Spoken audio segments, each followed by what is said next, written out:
Hi, I'm Jamie Machek with the Wisconsin Valley Library Service. For this digital bite, I'm going to provide some tips on having unpleasant conversations, and in parentheses, during a pandemic. Now, I've done some trainings before on customer service, and really that is what this is. Even though we are reopening our libraries and maybe opening differently, and it's during a pandemic, a lot of what we've talked about in customer service still applies. And I wanted to talk about this because Angela Hirsch, who is a library marketer, did a video called Tips for Dealing with Angry Patrons When Your Library Reopens, and I will link to it below. This was very well done. I highly recommend watching that, and it sparked some ideas for me as well. So we're going to call this more unpleasant conversations. I'm going to share 6 tips with you today that piggyback a lot on what Angela said. And we'll go into each of these in a little bit more detail. One thing that you want to remember is that when you are having an unpleasant conversation with somebody or somebody appears angry, the angst is not geared toward you. It's not personal. So I think one of the most important things that we can do is to listen. We simply listen. We let this person speak. We do not interject with our own thoughts or our own opinions. Along with listening, it's important to show empathy. How do we show empathy? We nod. We give somebody our full attention. We give them our focus. If we are doing something at the service desk, we stop what we're doing and give them that focus. We're not checking our watch. We're not rolling our eyes. We're not doing a in disgust. We are showing empathy and simply listening.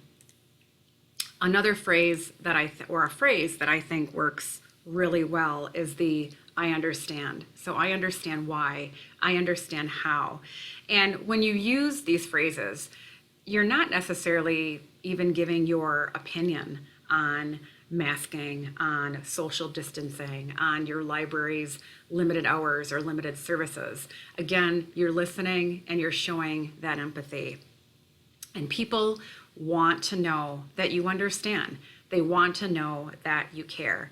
A key word in this phrase is using the word and instead of the word but. It's very simple and it's a small word, but it can have I just did it. It can have a big impact. When we use the word and after a phrase, when we're speaking to somebody, it shows that everything we said before the and has validation.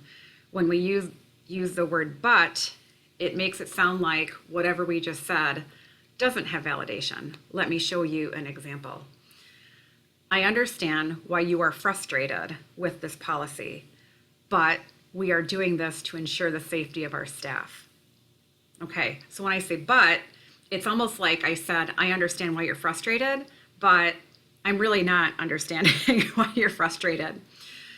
If we say, I understand why you are frustrated, and we are doing this to ensure the safety of our staff, it's saying to the person we're speaking with, I understand you're frustrated, I'm validating that, and this is why we're doing it.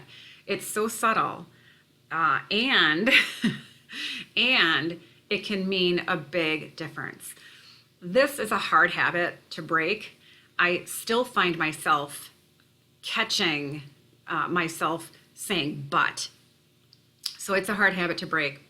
And as soon as you start doing it, it becomes easier.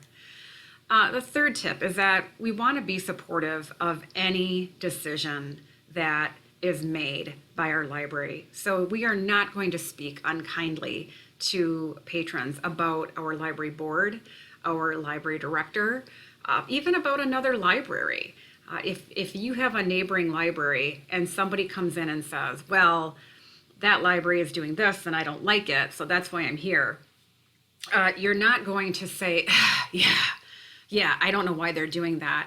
A better response would be, well, that library is different than ours and they have a different governing body, so they might have other things to consider that we don't. So even though you might not agree with all of the decisions that are being made right now at your library during a pandemic, you still need to stand behind them. You need to support them. You and your staff need to have that united front, and that's going to help cut back on future unpleasant conversations. If you get the question of, why is your library not open yet? Why did it take you so long to open? Why are you doing this and not that? The gas station is doing this store opened, or this place is open. I think it's very fair to speak candidly and say, well, the library is not the same as XYZ. First of all, we are taking staff safety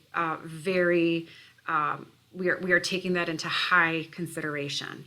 You might have different staffing needs than another business or organization.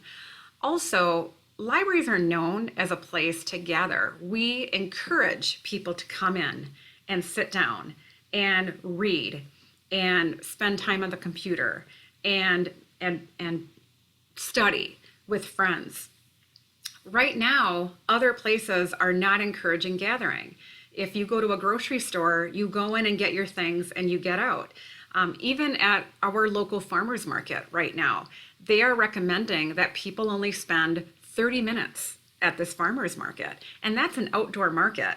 And libraries are also mainly inside. It's different. It's a different scenario.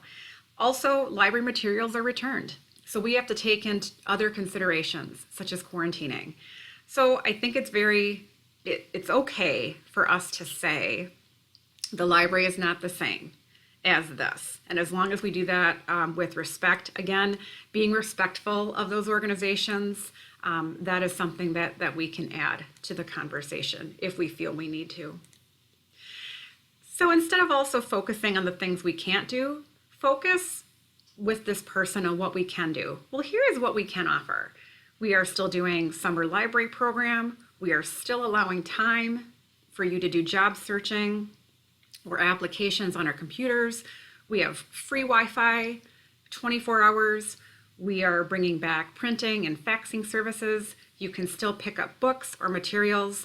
So if the conversation is still not going very pleasant, focus on what you can do, because people like to know the things that they can do instead of the things that they can't.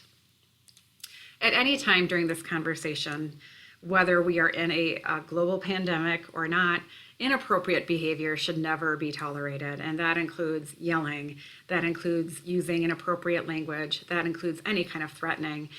If you are asking patrons to maintain 6 feet of distance, you definitely don't want to have somebody get in your face or get in close to you. That is where, hopefully, if you have a good relationship with your local law enforcement, you can rely on those people. Maybe you call in a manager or someone else as backup to assist you in this situation.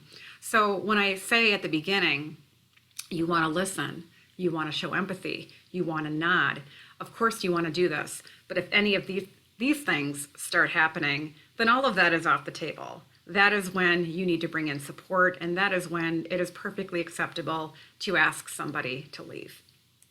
So I hope you found these tips helpful. Again, these are basic customer service tips that we can use at any time, but we're probably finding ourselves needing more tips right now, especially while we're in a pandemic. I hope you found this digital bite helpful. If you have ideas for a future training, please let me know. Have a great day and a great rest of your week. So long.